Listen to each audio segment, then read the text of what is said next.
कराची और हैदराबाद में बल्दियाती इंतखाबात का तनाज़ा संगीन। खालिद मुकबूल सिद्दीकी की सरबराही में राबिता कमेटी का इजलास। वफाकी हुकूमत से अलहदगी पर गौर शुरू।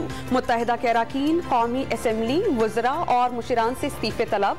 आसिफ अली जरदारी का मुत्तहिदा की क़यादत से राबता मुस्बत पेशरफ्त की यकीन दहानी। PTI का गवर्नर पंजाब से फौरी तौर पर असेंबली तहलील करने की समरी पर दस्तखत करने का मुतालबा।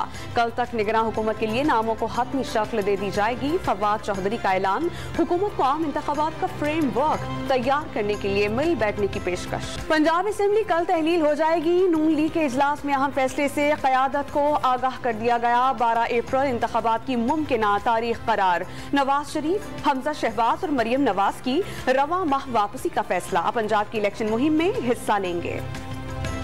पाकिस्तानी टीम होम ग्राउंड पर एक और सीरीज हार गई। तीसरे वनडे में न्यूजीलैंड ने पाकिस्तान को 2 विकेटों से मात दे दी। मेहमान टीम ने 281 रन का हदफ 8 विकेटों के नुकसान पर पूरा कर लिया। एक रोजा क्रिकेट मैच की सीरीज 2-1 से न्यूजीलैंड के नाम।